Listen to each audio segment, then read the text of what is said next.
네, 복잡한 투자를 쉽고 명쾌하게. 안녕하세요. 투자의 재발견의 용경빈입니다. 자, 요즘 시장을 종잡을 수가 없습니다. 하루는 폭락을 해가지고 날 울리더니 또 다음 날에는 다시 폭등을 해서 회복을 하기도 하고요.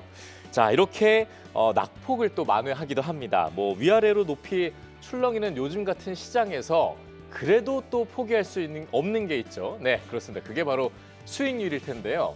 이 수익률, 뭐 2배 손실이 났으니까 2배 올려야 된다, 만회해야죠. 그렇죠? 또는 시장이 하락하니까 이럴 땐 내 수익률은 오른다. 자, 이쯤 말씀드리면 뭐 얘기하는지 아실 겁니다. 네, 오늘의 주제 준비했습니다. 홍혜민 캐스터와 함께 만나보시죠. 투자의 재발견, 오늘의 주제는요, 레버리지 ETF입니다. 요즘 우리 시장 그야말로 롤러코스터를 타고 있죠. 꿈의 5,000피를 지나 6,000피에 도달했지만 지정학적 리스크가 불거지며 순식간에 지수가 무너지기도 했는데요. 이런 가운데 같은 기간 동안 곱하기 수익률을 내는 레버리지 ETF와 일명 곱버스라고 불리는 인버스 레버리지 ETF에 대한 관심도 높아지고 있습니다. 그런데 레버리지 ETF에는 꼭 알아야 할 함정이 하나 있습니다. 바로 변동성 끌림 현상인데요. 이 그래프가 보여주듯 1일차에 동일하게 100으로 시작한 기초지수와 레버리지 ETF, 이 상승과 하락을 거치며 수익률이 점차 벌어지게 됩니다. 결국 지수가 다시 원상복구되더라도 레버리지 ETF는 손실을 만회하지 못하는 이 수익률의 비대칭성이 발생하는 건데요. 그래서 전문가들은 레버리지 ETF를 장기 보유용이 아닌 단기 트레이딩 도구로 활용해야 한다고 강조합니다. 특히 지난 주말 사이 미국과 이스라엘이 이란에 대한 공습을 단행했죠. 그러면서 이 글로벌 증시가 흔들렸고 그중에서도 최근 가파르게 올랐던 국내 증시가 직격탄을 맞았는데요. 지난 3일과 4일 코스피 지수는 각각 7%, 12% 넘게 급락했습니다. 그런데 이 폭락장 속에서 일부 개인 투자자들은 발빠르게 움직였는데요. 이른바 불꽃 개미들이 증시 반등에 베팅하며 레버리지 ETF를 대거 순매수한 겁니다. 실제로 지난 3일 개인 투자자들의 레버리지와 인버스 ETF 순매수 규모를 한번 살펴볼까요? 이 급락장에서 레버리지 상품을 활용해 공격적인 투자에 나서는 모습인데요. 매수세는 특히 반도체 종목과 코스피, 코스닥 지수에 집중됐습니다. 이 반면 가파른 상승 국면에서 하락에 대비해 인버스를 담았던 투자자들은 이번 급락장에서 차익을 실현하는 모습도 포착됐습니다. 이런 가운데 또 하나 주목할 소식이 있죠. 바로 이르면 올해 상반기 드디어 국내에도 단일 종목 레버리지 ETF가 처음으로 허용될 예정이라는 건데요. 미국에서는 이미 엔비디아, 테슬라 등 개별 종목 레버리지 ETF가 폭발적인 인기를 끌고 있습니다. 하지만 그동안 국내에서는 분산 투자 규제로 인해 단일 종목을 기초로 한 ETF 상장은 불가능했는데요. 이제 우리 시장에서도 SK하이닉스와 삼성전자처럼 우량주 단일 종목을 기초로 한 레버리지 ETF 상품의 투자가 가능해질 전망입니다. 강세장에선 수익률을 극대화해주지만 하락장에선 양날의 검이 되는 레버리지 ETF. 그렇다면 단일 종목 레버리지 ETF 출시를 앞둔 시점에서 어떻게 활용하는 게 가장 현명한 건지 지금 바로 전문가 두 분과 이야기 나눠보겠습니다. 네, 이렇게 혼란 가득한 시장 속에서 현명한 ETF 투자 전략 짚어주실 분들 두 분 오늘 모셨습니다. 자, 박승진 하나증권 해외 주식 분석 실장 그리고 정영균 미래에셋 자산운용 ETF 운용 부문 팀장 두 분 자리했습니다. 어서 오시죠. 네, 안녕하십니까. 네, 안녕하세요. 네. 자, 일단은 우리 정영균 팀장님께 먼저 한번 좀 여쭤보도록 하겠습니다. 지금 뭐 미국 이란 전쟁 여파 속에서 증시 엄청나게 지금 여파를 받고 있잖아요. 네. 그런데 일단은 6,000피 시대가 열리면서 많은 분들이 이제 레버리지 ETF에 좀 전에 저희가 주제할 때도 말씀드렸지만 많은 분들이 투자를 해서 좀 재미도 또 보셨다고 지금 얘기가 나오네요. 그런데 지금 과연 레버리지 ETF에만 넣을 수 있는가? 인버스 레버리지 가야 되는 거 아닌가라는 얘기가 나올 정도인데 자, 한번 좀 정확하게 뭘 얘기하는지부터 좀 얘기를 살펴보면 좋겠습니다. 뭐 레버리지 하면 수익률 일단 2배 끌어올리는 거고 인버스는 말 그대로 바꾸는 거잖아요. 인버스 레버리지, 이게 레버리지 ETF와는 어떤 차이가 있는 건지 좀 설명 부탁드릴게요. 네. 일단 레버리지와 인버스 상품을 볼 때는 두 가지를 보시면 됩니다. 네. 방향에 있어서 특히 상승을 하고 있냐, 하락을 하고 있냐를 봐주시고요. 두 번째는 배수, 2배를 추종하는지 또는 마이너스 1배, 또 극단적인 상황에서 마이너스 2배를 추종하는지를 확인해 주시면 됩니다. 네. 더 보자면 레버리지 ETF 같은 경우에는 하루 수익률의 2배를 목표를 하게 되고요. 이 말은 즉 추종하는 지수가 1% 상승을 했다라고 가정을 하면은 해당 지수는 두 배를 목표로 하고 있습니다. 네. 네, 인버스 레버리지 같은 경우는 이 반대되는데요. 예시를 들어 곧버스 마이너스 2배 같은 경우에는 하루 수익률을 반대로 두 배를 추종하게 됩니다. 하지만 오늘 핵심 포인트는 이 바로 하루 기준 또는 일간 추종이라는 점인데요.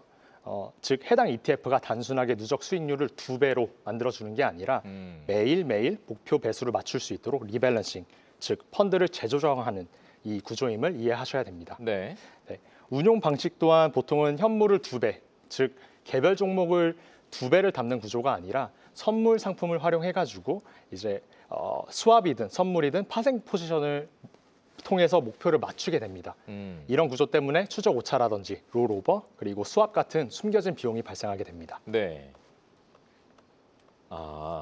자, 일단은 지금 인버스 레버리지가 그래서 어떤 특징을 갖고 있는지에 대해서 좀 설명을 쭉 들어봤는데요. 자, 우리 박승진 실장님, 네. 그러니까 인버스 레버리지 사실 지금 이런 특징을 갖고 있어서 그런지 해지의 활용을 우리가 좀 많이 하는 편이 있잖아요. 네, 맞습니다. 그러다 보니까 이제 방어용으로 활용을 한다 이렇게 뭐 생각을 많이 하실 텐데 사실 수익률이 이제 해지가 아니라 메인으로 좀 확대되는 그런 분위기의 얘기도 있어요. 그러니까 네. 인버스 레버리지에서 일반 레버리지로 좀 갈아타야 될 그런 타이밍. 이런 분위기는 언제인지 아까 뭐 6,000p 되고 네. 이럴 때 어떨 때 해야 되는 건지 좀 알려주시면 좋을 것 같아요. 뭐 사실 이게 레버리지 ETF나 인버스 레버리지 이 세 가지 종류를 가지고 저희가 많이 보게 되는데 예. 사실 이게 활용하는 형태들은 투자자들마다 좀 성향에 따라 많이 바뀌는 것 같습니다. 예. 그리고 또 이 국내 투자자들의 성향들을 살펴보면은 일반적으로는 이 주가가 최고점들을 경신해 나갈 때 그때 초반 국면은 특히 인버스로 대응하시는 경우가 상당히 많습니다. 네. 이게 사실 방금 말씀하신 거랑 조금 반대되는 패턴일 수 있는데요. 그러니까 처음 가는 가격대에 올라갔을 때는 이게 조정을 받을 것이라는 기대치를 가져가면서 처음엔 좀 거꾸로 베팅을 그쵸. 하셨다가 네. 예, 그런 그림들이 있다가 이게 추세가 정말 어느 정도 기간을 두고선 나게 되면은 예. 그때 이 추세를 추종하는 모멘텀들, 그러니까 움직임들을 더 따라가게 됩니다. 그런 국면에서 이제 레버리지 ETF를 또 추종하시는 경우들이 생기고, 네. 그다음에 이제 말씀하신 것처럼 인버스 레버리지를 가져가는 경우는 이제 주가가 좀 하락하기 시작하는 부분들이 추세적으로 또 잡혔을 때 네. 이런 과정들에서 잡히는 그림으로 좀 구분해서 보시면 될 것 같고요. 예. 그래서 이렇게 사실 투자 성향마다 좀 다양한 좀 활용 방법을 가지고 접근을 하시기 때문에 네. 사실 어떻게 보면은 딱 이 방향이다라고 좀 보기는 좀 어려운 부분들은 있습니다. 다만 지금은 사실 국내 증시 같은 경우에 추세적으로 굉장히 좀 강한 흐름들이 나오고 있고 특히 이 개인 투자자 중심으로 자금들이 계속 유동성이 들어오면서 시장을 밀어올리고 있기 때문에 말씀하신 것처럼 레버리지 ETF 중심으로 투자가 좀 잡히고 있다 이렇게 좀 보시면 될 것 같고요. 다만 지금 아시는 것처럼 이 중동에서의 불확실성들이 좀 시장 변동성을 키우고 있기 때문에 어떻게 보면 양쪽에서 조금 더 뭐 경우에 따라서는 활용을 정말 잘하실 수도 있고 또 경우에 따라서는 계속 반대로 잡을 확률도 있기 때문에 사실 이 부분들은 좀 추세에 대한 부분들을 좀 고민하면서 가져가실 필요가 있다 이렇게 말씀드릴 수 있을 것 같고 사실 지금 시장에 좀 시원하게 뚫고 가려면은 예. 결국은 뭐 중동 이슈도 그렇지만 결국은 유가가 안정되면서 네. 이 탑다운 관점에서 국내 증시에 대한 뷰들이 다시 안정을 찾는 그러니까 지금 기존의 모멘텀이었던 실적 모멘텀이 더 부각될 수 있는 시장 흐름들이 다시 나타나야 된다 이렇게 좀 말씀드릴 수 있을 것 같습니다. 참 어려운 또 상품이 아닌가라는 생각도 들게 되는데 네. 사실 강세장에서는 막 수익률이 배로 불어나면서 투자자분들도 기하급수적으로 많이 늘어났어요. 그런데 손실도 사실 2배로 발생을 하다 보니까 레버리지 잠식 효과라는 것도 저희가 잘 알아둘 필요가 있을 것 같은데요.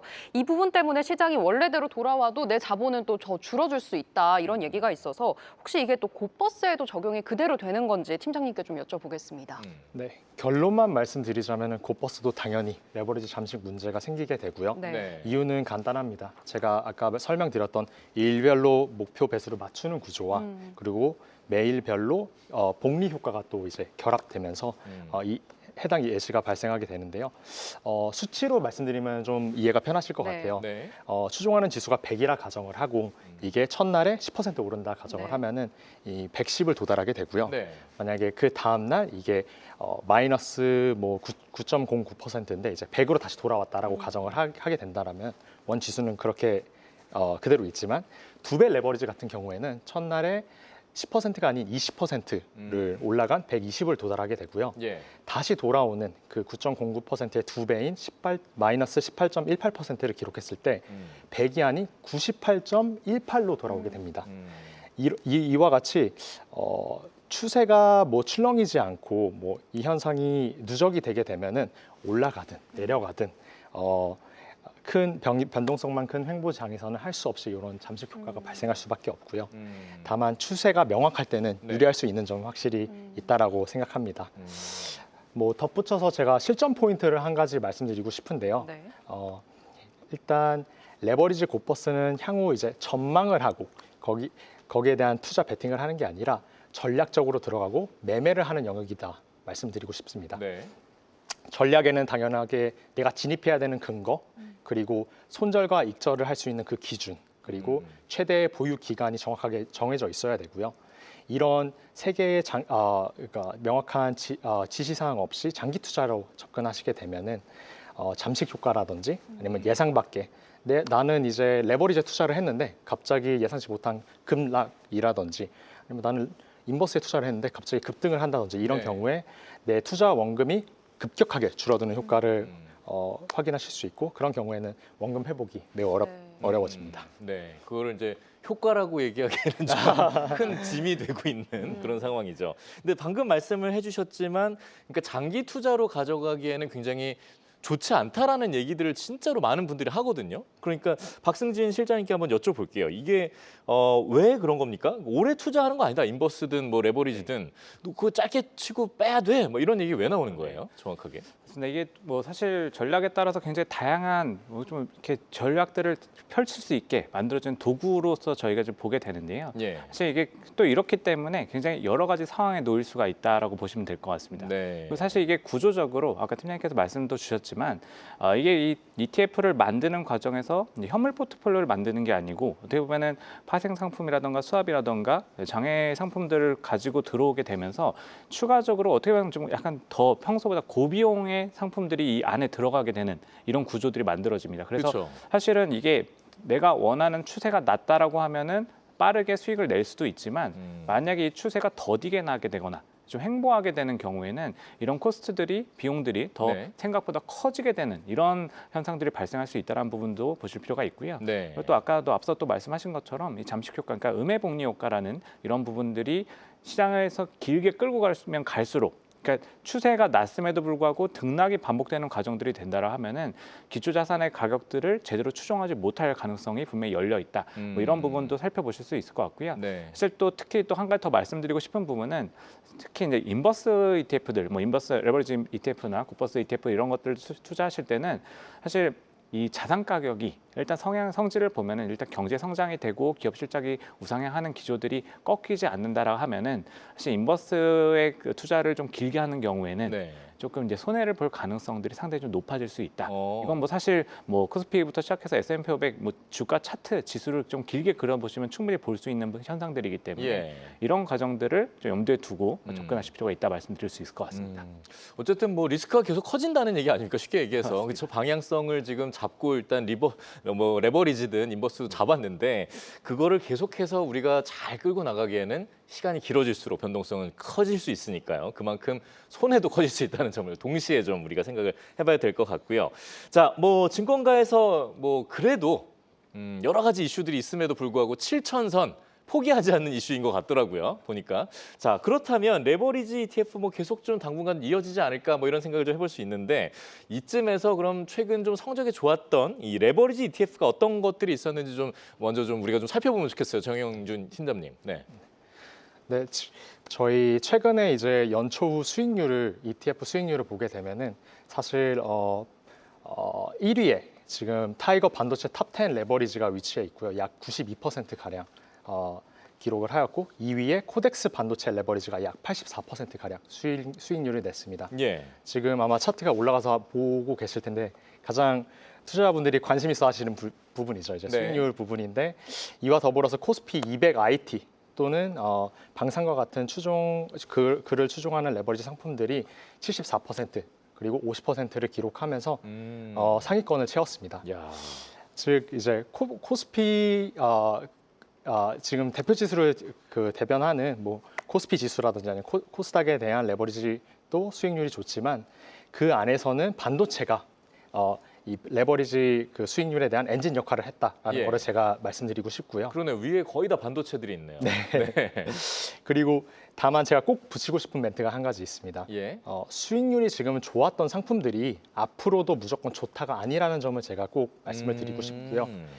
물론 레버리지에는 성과라는 이제 뭐 실력이 가미될 수는 있지만 궁극적으로는 레버리지의 방향을 맞췄다라는 거, 그리고 이 레버리지가 큰 폭으로 움직였을 때 그것을 좋은 결정을 내렸다라는 것은 반대로 얘기하자면 그 방향이 꺾이는 순간에는 내가 지금까지 누렸던 그런 수익률이 반대대로 이제 갑자기 감소될 수 있다는 점을 꼭 인지를 하셨으면 좋겠습니다. 네, 그러니까 늘 수익을 내는 게 아니다. 네, 경계를 해야 된다라는 말씀을 좀 해주셨고요. 자, 어쨌든 이렇게 해서 저희가 레버리지 ETF 상품들 중에서 좀 수익률이 좋았던, 인기가 좋았던 말 그대로 그런 상품들을 좀 살펴봤습니다. 하지만 저희가 오늘 인버스 레버리지에 대한 얘기도 하고 있기 때문에 이 레버리지 ETF와 인버스 레버리지의 수익률이 좋았던 상품들 어떤 것들이 있는지 오늘 핵심 1분 컷으로 한번 만나보시죠. 홍혜민 캐스터가 준비했습니다.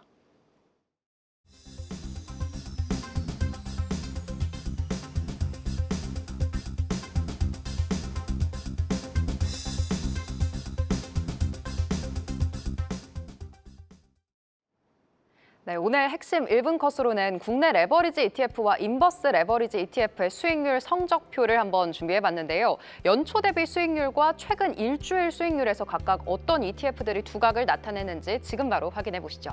먼저 연초 대비 국내 ETF 수익률 상위 탑 5입니다. 5개 중 무려 4개 상품이 모두 레버리지 ETF들인데요.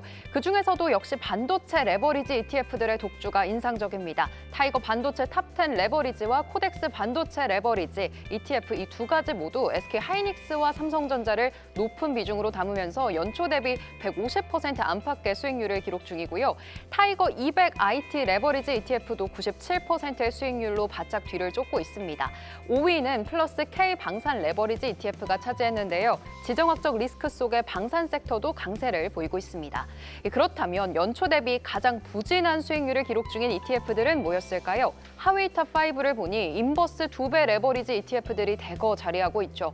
코스피가 올해 강세를 보이면서 지수 하락에 베팅하는 고버스 상품들은 줄줄이 마이너스를 기록한 겁니다. 운용사는 다르지만 공통 키워드는 딱 하나였습니다. 200 선물 인버스 2배인데요. 5개 상품 모두 연초 대비 55% 안팎의 손실을 기록하고 있습니다. 이 강세장에서 인버스 레버리지를 장기 보유했을 때의 결과를 보여주고 있죠. 그런데 최근 일주일 기준으로는 또 분위기가 확연히 달라졌습니다. 이 증시 급락 국면에서 인버스 레버리지 ETF들이 또 상위권을 휩쓴 모습인데요. 타이거, 라이즈, 코덱스 200 선물 인버스 2배 ETF들 17% 안팎의 수익률을 기록했습니다. 올해 내내 마이너스였던 이 상품들이 단 일주일 만에 두 자릿수대 수익을 낸 건데요. 지정학적 리스크가 촉발한 증시 조정 국면에서 레버리지 ETF가 단기 피난처 역할을 한 모습입니다. 반대로 최근 일주일 수익률 하위권에서는요. 레버리지 ETF들이 또 줄줄이 이름을 올렸는데요. 올해 가장 높은 수익률을 내며 강세장을 이끌었던 상품들이 단기 급락의 직격탄을 맞은 모습입니다. 코덱스 2차 전지 산업 레버리지가 27.81%로 가장 큰 낙폭 기록했고요. 하나로 200 선물 레버리지와 타이거 200 IT 레버리지도 27% 안팎의 손실을 냈습니다. 이 강세장에서 수익을 2배로 키워줬던 구조가 하락장에서는 손실도 2배로 증폭시킨 겁니다. 이렇게 해서 오늘은 레버리지 그리고 인버스 레버리지 ETF들의 수익률을 기간별로 한번 비교해 봤는데요. 같은 시장에서도 어떤 상품을 선택하는지 그리고 언제 담고 언제 덜어내는지에 따라서 극명하게 희비가 엇갈렸습니다. 그만큼 철저한 투자 전략이 필요할 텐데요. 계속해서 전문가 두 분의 이야기 들어보겠습니다. 네, 이렇게 만나보니까 이 시점과 방향성 맞추기 쉽지만은 않겠구나라는 생각을 다시 한번 해보게 됩니다. 자, 어쨌든 지금 이렇게 수익률을 쭉 좀 살펴보셨는데요. 자, 정영균 팀장님, 아까도 이제 말씀해주신 지표 안에 보니까 그 차트 안에 보니까 이제 반도체 레버리지 ETF가 거의 100% 가까운 수익률을 찍었었잖아요. 98%였나요? 뭐 그랬는데. 자, 그렇게 이제 계속해서 이제 코스피 지수를 견인해 오는 것들이 이제 반도체 섹터였는데 지금 이제 하락장으로 에 대한 대비도 좀 해야 되는 뭐 그런 시기일 수도 있고요. 그러다 보니까 우리가 과연 반도체 섹터가 이렇게 하방을 할 수 있는 그런 섹터로도 좀 자리를 볼 수 있는지에 대한 또 우리가 걱정이 생기잖아요. 어떻게 봐야 될까요? 사실 반도체가 한국 증시를 이제 견인하고 있는 그런 주도 업종인 거는 맞습니다. 네. 근데 다만 하락장에서 이게 방어를 해줄 거냐, 그러니까 방어주로 작용할 거냐라는 건 다른 이야기인데요. 이제 특히나 구조적으로 반도체 같은 경우에는 경기, 유동성 그리고 실적에 상당히 민감한 섹터입니다. 그러므로 인해서 리스크오프가 제대로 붙는 이제 하락장 같은 경우에는 지수가 다른 이제 대표 지수 대비 좀 더 크게 흔들릴 가능성이 충분히 있고요. 특히 레버리지의 경우에는 그 흔들림의 여파가 훨씬 더 클 수 있습니다. 그렇죠. 대신에 이제 한국 반도체가 버팀목이 될 수 있는 상황이 있기는 존재는 합니다. 예. 근데 그런 경우는 이제 이익 훼손 여부에 따라서 달라질 수 있는데요. 이제 첫 번째 이익 훼손 여부가 없는 경우, 즉 이제 단기적으로 매매 과열로 인해서 이게 다시 정상화된다든지 아니면 일시적인 수급의 흔들림 또는 뭐 이벤트성으로 급락을 했다가 이게 회복하는 그런 프릭셔널한 경우에는 주도 업종 프리미엄으로 인해서 반도체가 비교적 빠른 회복세를 나타낼 수 있습니다. 이런 상황에서 당연히 레버리지 투자 역시 유효할 수 있고요. 네네. 하지만 이익과 밸류에이션의 훼손이 있는 경우에는 인플레이션, 뭐 금리 이런 게 우려가 되고 있고 또는 뭐 전쟁의 장기화라든지 좀 더 세부적으로는 글로벌 반도체 전반에 캐펙스 문제가 있는 경우에는 반도체가 지수 하방을 막기는 조금 어렵고 오히려 손실을 확대시킬 수 있다. 이런 레버리지 상품을 통해서 확대시킬 수 있으므로 유의하셔야 된다라고 제가 꼭 말씀드리고 싶습니다. 네, 지금은 먼저 반도체 섹터에 대해서 좀 쭉 얘기를 나눠봤는데 그렇다면 만약 코스피가 이제 다시 좀 강세 흐름을 타게 된다라고 했을 때 반도체 외에 또 우리가 어떤 섹터에 주목하면 좋을지 이 부분도 참 궁금해집니다. 혹은 또 하락장에서 좀 피난처가 되어줄 만한 섹터도 궁금한데요. 박승진 실장님 어떻게 보실까요? 네, 일단 뭐 사실 여러 가지 변수들이 있고 또 여러 가지 모멘텀들이 다양하게 좀 시장에 영향을 미칠 수 있을 건데요. 사실 시장을 바라볼 때 가장 편한 거, 그래서 주가는 실적의 함수다라는 부분을 가지고 보시면은 시장에 좀 편하게 대응하실 수 있을 것 같습니다. 물론 이 추정치는 항상 또 이 상황에 따라서 변화하는 모습들이 있기 때문에 물론 이것도 여러 가지 공부들을 통해서 저희가 스터디를 통해서 이제 확인하게 되는 부분들일 텐데 일단은 이제 수년마의 흐름이 이제 나타나기 위해서는 이제 절대 가격의 좀 관점이 아니고 이제 밸류에이션 관점에서 이제 부담이 좀 발생을 해야 되는데 이게 아직은 또 실적 그리고 또 정책 모멘텀 그러니까 대외 요인이 아니라고 하면은 실적과 정책 모멘텀 여전히 유효한 구간으로 좀 보실 수 있을 것 같고요. 뭐 이게 뭐 가장 잘 보여주는 게 앞서 말씀하신 뭐 삼성전자와 SK 하이닉스 중심의 반도체 섹터가 될 거고 네. 이 외에 또 긍정적인 실적 모멘텀을 보이는 부분들은 뭐 대표적인 것들이 사실 뭐 증권업인 것 같습니다. 증권업이나 너무 금융 뜨거우니까요. 맞습니다. 지금 이 시장 변동성이 지금 이번 주만 해도 굉장히 커져 있고 예. 이렇게 되면서 거래 대금이 계속 늘어나고 있습니다. 예. 이런 과정들은 사실 증권업 같은 경우에 당연히 실적 모멘텀으로 연결이 되는 부분들이기 때문에 사실 시장의 분위기가 사실 조금 이제 왔다 갔다 지수는 그 자리에 있지만 거래가 늘어나는 과정에서도 수혜를 좀 받을 수 있는 업종이 될 거고요. 예. 금융 쪽 같은 경우는 특히나 이제 지금 이 상법 개정안이라던가 이 정책 수혜도 같이 또 묶여 있는 그쵸. 부분들이 있기 때문에 사실 이런 관점에서 좀 연결고리를 가지고 볼 수 있는 섹터라고 보시면 될 것 같고요. 예. 그리고 또 사실 좀 최근에 뭐 너무나도 명확한 부분이지만 이 지역적 리스크가 커지면서 우리 한국의 방산 기업들에 대한 기대치들은 계속 되고 있다라고 보시면 될 것 같습니다.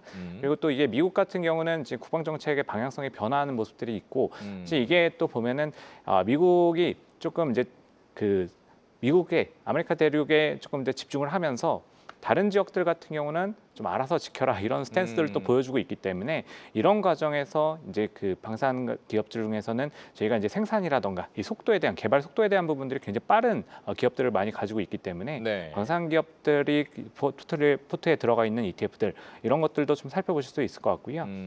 그리고 뭐 대미 투자나 이런 것들 연결해서 본다라고 하면은 제가 또 작년부터 보고 있던 조선업도 여전히 관심권에 있다 이렇게 말씀드릴 수 있을 것 같고 네. 뭐 하락장에서는 사실 뭐 현금 보유하는 게 어떻게 보면 제일 안전하죠. 네, 맞습니다. 예. 가장 이제 편안한 관점이 될 수 있는데 예. 사실 뭐 이런 대로 이제 변동성을 낮추기 위해서는 포지션을 좀 무겁게 만들 필요가 있다라고 말씀드릴 수 있을 것 같고 시장에 남아 계시고 싶다라고 하면은 뭐 필수 소비자처럼 좀 더 베타가 낮은 그러니까 변동성에 좀 더 휘둘리지 않을 수 있는 종목들의 구성 그리고 또 사실 지금 최근에는 금 가격이 좀 흔들리고 있지만 네. 금에 대한 부분들도 포지션을 가져갈 수 있는 것들이 있고 또 대형주 중심의 좀 퀄리티 스타일을 가지고 있는 ETF들도 시장에 상장되어 있는 ETF들이 있기 때문에 네. 이런 종목들로 좀 압축해서 무게 무게를 좀 무겁게 만들어 놓는 것들이 어떻게 보면 좀 방어를 하는데 좀 도움이 될 수 있지 않나 이렇게 생각하고 있습니다. 네, 어쨌든 증권업과 방산업 그리고 조선업 우리가 좀 어떤 방어 체제로 한번 살짝 좀 활용해 볼 수 있다는 얘기를 해주셨고요.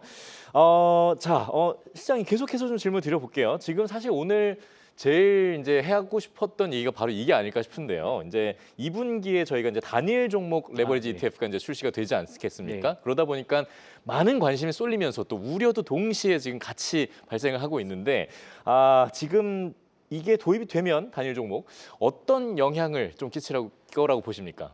일단 뭐 배경부터 간단히 말씀을 네. 드리면 사실 이게 그 단일 종목 레버리지 ETF도 있고 뭐 사실 지금 완전 액티브 ETF 그리고 또 이제 이 옵션 쪽에서의 다양성들 이런 것들을 좀 정부가 좀 정책적으로 준비를 하고 있다라 보시면 될 것 같고요. 예. 이 배경에는 사실 이제 지난 하반기부터 또 저희가 이제 시장에서 계속 이슈가 됐었던 원달러 환율이 자리를 하고 있습니다. 이 원화 약세가 좀 계속 나오다 보니까 이 외화 유출 결국 이제 서학개미들이 미국이나 해외 쪽에 투자하는 자산 규모들이 너무 늘어났다 네. 이런 것들을 하나의 원인으로 좀 지목을 했던 부분들이 있고 뭐 이런 부분들을 좀 분석을 하다 보니까 우리나라에는 없는데 해외에 있기 때문에 자금이 빠져나가는 것들을 막아보겠다라는 취지라고 보시면 될 것 같습니다. 네. 이게 국내 투자분들 같은 경우 사실 이제 단일 종목 레버리지 ETF 이미 미국에는 굉장히 다양한 종류들이 있기 때문에 이런 것들을 통해서 좀 접근하시는 경우들이 있고요. 예. 그리고 또 사실 삼성전자나 하이닉스 같은 경우는 홍콩 증시에 레버리지 ETF가 이미 상장이 되어 있는 부분들이 있습니다. 그래서 이런 종목들을 투자하기 위해서 나가는 자금들을 좀 막겠다라는 취지를 좀 가지고 있다라 보시면 될 것 같고요. 그래서 사실 어떻게 보면은 실제로 2025년에 자금이 많이 빠져나가긴 했습니다. 물론 이게 100% 서학개미만이 원달러 환율 약세 요인이라 보기는 어렵지만 뭐 그 중에 하나가 됐었다라는 부분들로는 또 근거가 또 데이터가 있기 때문에 이런 부분들 보면은 환율 안정에 일부 좀 영향을 미칠 수 있는 부분들도 있을 거고요. 그리고 지금 사실 보면은 그 시장에서 종목 단으로 내려가서 보면은 이게 단일 종목 레버리지 ETF들이 미국에 이미 상장된 종목들을 살펴보게 되면은 보통은 대형주들 내지는 이 개인 투자자들이 좀 더 관심을 많이 갖는 종목들, 뭐 테슬라라던가 엔비디아, 뭐 애플 뭐 이런 종목들부터 시작해서 뭐 저희가 좀 최근에 굉장히 또 관심 많이 받고 있는 종목 중에 뭐 서클이라던가 스트래티지 예. 이런 종목들 변동성이 엄청 커서 이걸 더 극대화시킬 수 있는 종목들로 많이 들어갑니다. 네. 그래서 지금은 사실 추세가 굉장히 또 나 있기 때문에 이런 반도체 기업들부터 대표 기업들부터 아마 만들어질 텐데 이렇게 되면은 사실 수급 쪽에서 지금은 어쨌든 추세가 위쪽으로 가 있기 때문에 이 물량이 자금이 더 들어가면서 상승 탄력들을 더 만들어줄 수 있는 부분도 일부 좀 자리할 수 있다 이렇게 보셔도 될 것 같고요. 다만 이후에 이제 자금 유출이 이렇게 변동성이 커지게 되면은 오히려 이제 주가의 출렁거림도 좀 커질 수 있는 부분들이 일부 있을 거기 때문에 이런 부분은 추후에 저희가 좀 유의할 수 있는 부분이라고 보시면 될 것 같습니다. 네. 뭐 다음 질문을 제가 드리기 전에 짧게 그러니까 그 가장 좀 쉽게 좀 얘기를 해주시면 좋을 것 같아요. 이 단일 종목 레버리지 ETF가 가진 제일 큰 장점이 뭡니까? 뭐 사실 변동성을 정말로 극대화시켜서 굉장히 적극적으로 가져갈 수 있다라고 보시면 되고요. 네. 지수형, 그러니까 코덱스 레버리지 ETF라고 하면은 이제 뭐 코덱스건 이제 타이거건 이제 이 코스피 200 지수를 가지고 레버리지 ETF를 만들어 놓으면은 이 포트폴리오를 200 종목을 가지고서 레버리지를 만들기 때문에 어떻게 보면은 조금 이제 분산 효과도 일부 있습니다. 근데 단일 종목 같은 경우 한 종목을 2배짜리를 키워놓은 거기 때문에 더 가볍게 움직이는 변동폭이 훨씬 더 커질 수 있다. 그래서 굉장히 공격적인 투자의 도구가 될 수 있다라는 부분들로 좀 보시면 될 것 같습니다. 하이 리스크 하이 리턴 맞습니다. 같은 그런 방향으로 좀 네, 볼 수 맞습니다. 있겠군요. 자, 뭐 아까 이제 미국에서도 우량주 위주로 이제 단일 종목들이 많이 있다고 얘기해 주셨는데 우리도 출시가 되면 뭐 그런 흐름이 좀 이어지지 않을까 싶어요. 정영균 팀장님, 뭐 하이닉스, SK 하이닉스 그리고 삼성전자, 현대차 계속해서 저희가 얘기하고 있는데 그렇게 될 확률이 높겠죠? 저희도 사실 이제 그럴 가능성이 높다에 좀 네. 무게를 두고 싶습니다. 이유는 간단한데요. 단일 종목 레버리지 ETF 같은 경우에 이제 첫 출시다 보니까 한국에서 첫 출시다 보니까 유동성과 더불어서 이제 호가의 안전성 그리고 변동성 관리 이런 것들을 중요하게 보게 될 텐데 이제 당국, 거래소 그리고 이제 운용사 모두 가장 핵심적인 것은 투자자 보호 관점에서 이런 상품을 개발하게 될 것 같습니다. 그리고 아직까지 공식적으로 확인된 부분은 없지만 아마 찾아보시면 보도 자료에 찾아보시면은 이 금융 당국이 단일 종목 2배 레버리지 ETF를 삼성전자, SK 하이닉스 그리고 뭐 현대차를 포함하여 대형주로 이제 제안한다는 그런 내용들을 찾아보실 수 있으실 거고요. 이거와 더불어서 이제 투자자 보호 장치를 추가한 뭐 1시간 가량의 추가 사전 교육 같은 게 요건이 강화가 되고 예. 그리고 레버리지 배수도 뭐 2배까지 제한한다는 취지가 같이 언급이 되고 있습니다. 실질적으로 공식적인 내용은 나와봐야 알겠지만 그래도 현재로서는 저희 첫 단추는 그래도 대형주 위주로 끼워질 가능성이 높고 그 이후에 차츰 다른 주식들로 확장되지 않을까 조심스럽게 예상을 해봅니다. 네. 네. 네.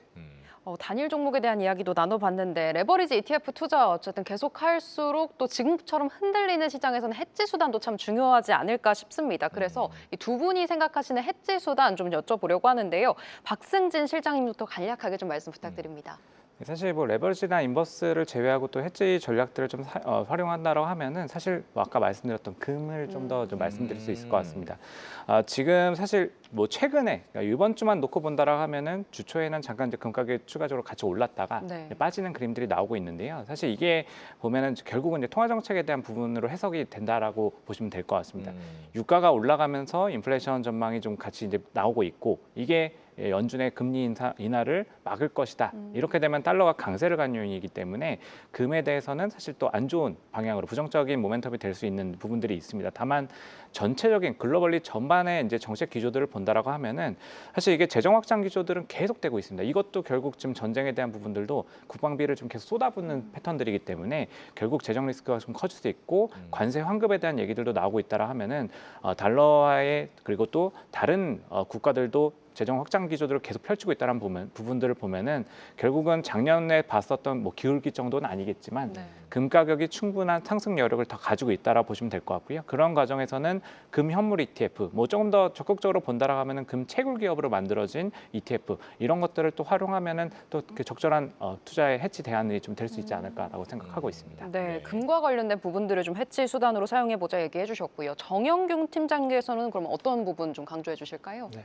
일단 금을 말씀해 주셨으니까 이제 상관관계를 활용한 해칭 방법도 있지만 또 다른 방법으로는 사실 해칭의 시작은 제 생각엔 그 레버리지 비중을 좀 조절하는 게 그 시작이지 않을까 싶습니다. 예를 들어 현금 비중을 상향함에 있어서 단기채라든지 MMF라든지 이런 총 자산 대비 한도를 명확하게 하고 이런 리스크 관리를 하는 게 해칭의 시작이라고 생각을 하고요.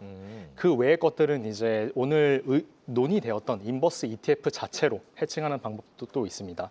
내가 원하는 레버리지의 상품에 대한 코어 투자는 유지를 하되 이제 인버스나 곧버스를 통해서 부분 해지를 할 수 있는 전략들이 존재하고요.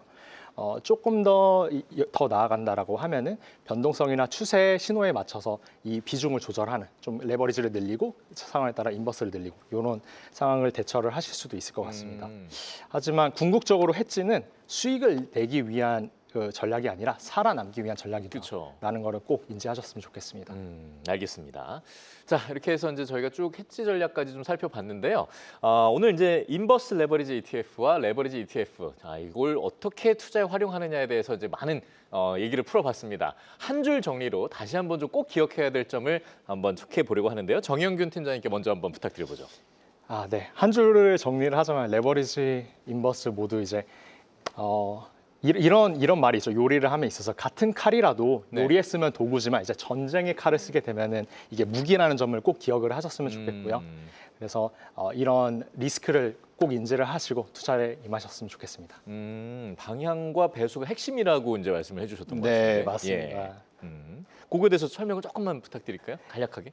네네. 네. 일단 그 이유는 투자자분들이 인지하시고 계신 기초 자산 그리고 어느 정도를 보유할지 손절, 익절 이런 거를 인지하시는 것도 중요하지만 네. 사실 숨은 비용들이 많이 있거든요. 저희 추적 오차, 뭐 계리율 그 외에 거래 비용들이 있는데 이런 것들을 정확하게 인지하지 않으시고 무조건 내가 여기에 투자를 하면은 2배 수익을 낼 수 있어라는 상상을 가지고 이제 임하시는 부분이 많습니다. 그래서 꼭 그 외의 것들 숨겨지지 않은 잘 보이지 않는 숨긴 비용들 괴리율 이런 것들을 확인을 하시고 투자에 임하셨으면 좋겠습니다. 알겠습니다. 네. 자, 우리 박승진 실장님께도 한 줄 정리 부탁드립니다. 네. 네. 사실 이 레버리지 ETF, 인버스 ETF 이런 것들은 보면 사실 위험하기 때문에 하지 말라라는 조언을 주시는 경우도 상당히 좀 많은 것 같습니다. 네. 사실 근데 이런 부분들은 이게 상황에 따라서 적절하게 해서 활용을 하면 수익률을 좀 더 높일 수 있는 부분들도 있고 아까 말씀 주신 것처럼 또 해지의 툴로도 사용할 수 있기 때문에 본인의 투자 성향과 그리고 또 이 상품의 본질을 정확하게 파악하게 되면은 오히려 더 자기의 포트폴리오를 안정화시킬 수 있고 수익률을 높일 수 있는 도구로 활용할 수 있기 때문에 네. 자신만의 전략을 잘 구축해 나가시면 더 잘 활용하실 수 있다. 이렇게 좀 말씀드릴 수 있을 것 같습니다. 알겠습니다. 정말 오히려 많은 수익을 낼 수 있는 만큼 더 많이 알아야겠다. 이런 생각으로 딱 정리가 되네요. 자, 오늘 인버스 레버리지 ETF와 관련된 얘기를 쭉 나눠봤습니다. 오늘 도움 말씀 주신 두 분 여기서 인사드려야 될 것 같은데요. 박승진 하나증권 해외 주식 분석 실장 그리고 정영균 미래에셋 자산운용 ETF 운용 부문 팀장 두 분 말씀 감사하고요. 홍혜민 캐스터도 수고 많으셨습니다. 고맙습니다. 감사합니다. 감사합니다.